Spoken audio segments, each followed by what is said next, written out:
Hey everybody, I'm back with another video.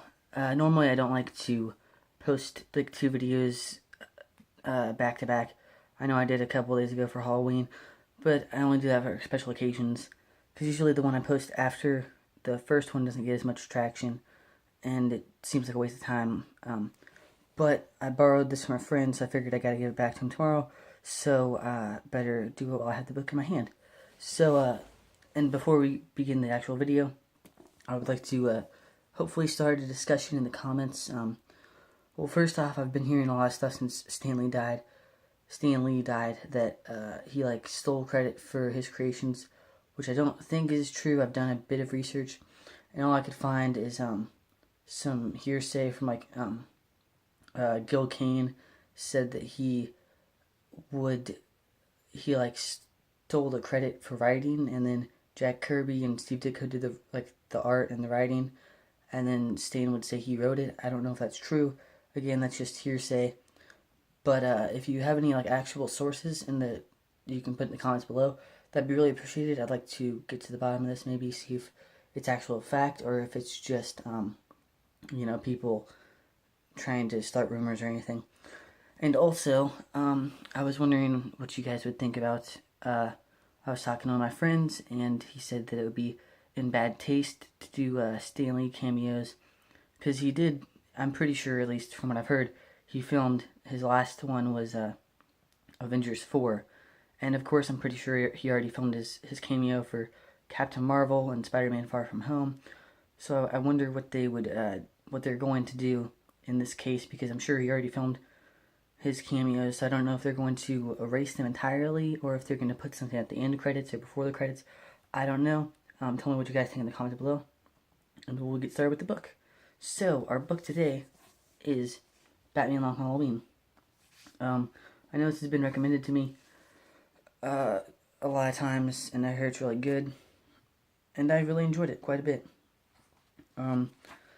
It's written by Jeph Loeb and Tim Sale, and that's one of my favorite combinations ever, because they did the Marvel Color series. They did, Daredevil Yellow, Captain America White, Hulk Gray, Spider-Man Blue. Spider-Man Blue is like one of my favorite books.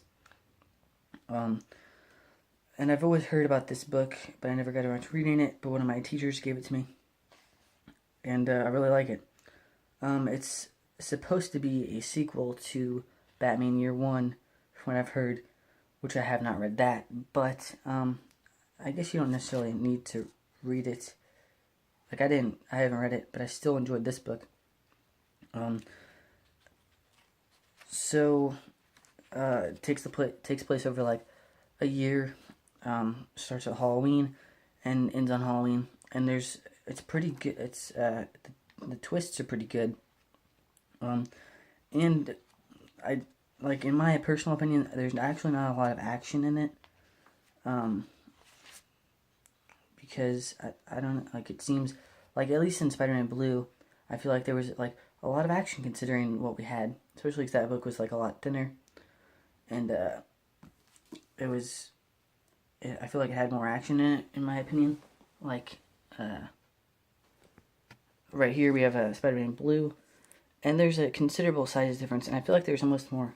Not that I'm complaining, I'm just making a comparison.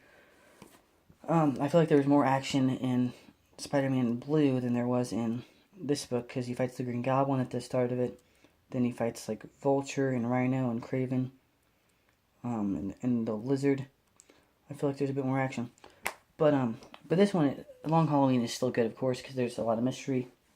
It's more of a detective book than anything else, I think. And there is, of course, action. He does fight plenty of people, and there are plenty of villains. But there's Solomon Grundy. There's the Joker, of course. But basically, we have one of Carmine Falcone's, his son dies, and there's basically just a whole lot of people going around killing Carmine Falcone's his helpers and his family, and it's a mystery of who's doing it, because they only do it on holidays.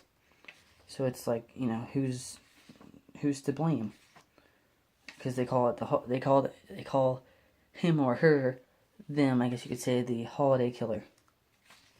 So it's a big mystery on what's going on. And nobody knows who's doing it. It's going around every holiday.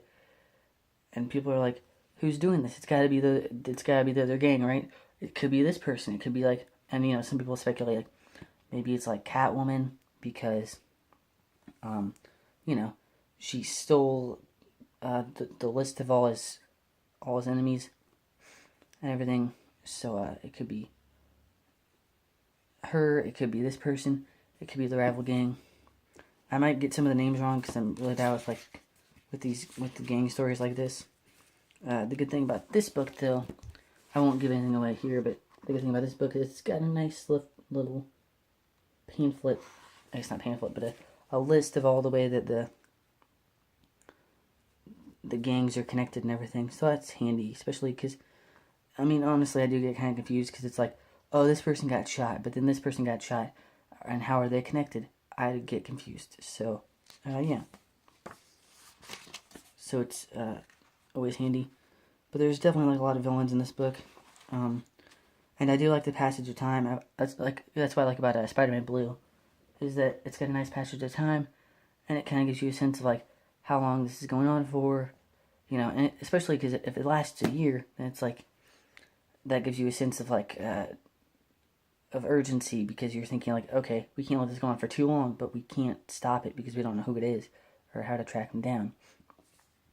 So you know, Jim Gordon and Batman are having a bit of a problem.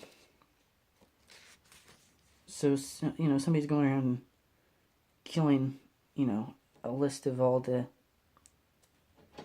Falcone's enemies and whatnot.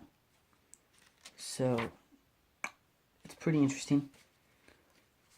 Although I won't give anything away here, but they do like give you clues, and they flip the clues around, and they flip them around again. So it's like that was quite the you know, I was surprised, especially because like when it comes to crime dramas like these, I'm not very good at them. There's no way I could write anything like that. But yeah, it's pretty interesting. Again, the artwork is really good. The writing is really good.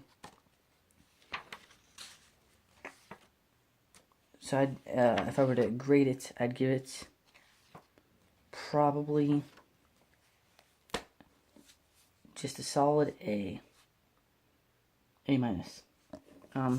Yeah, I would definitely check it out, especially if you like this team. You know, they did Spider-Man Blue, they did the Marvel Color series. I haven't read Captain America White, and they did Batman Haunted Knight, and they did Batman Dark Victory. So, yeah, check it out. I'll see you in the next review, because I have watched a movie recently that I would like to review. So I'll see you in the next review. Thanks for watching. Peace.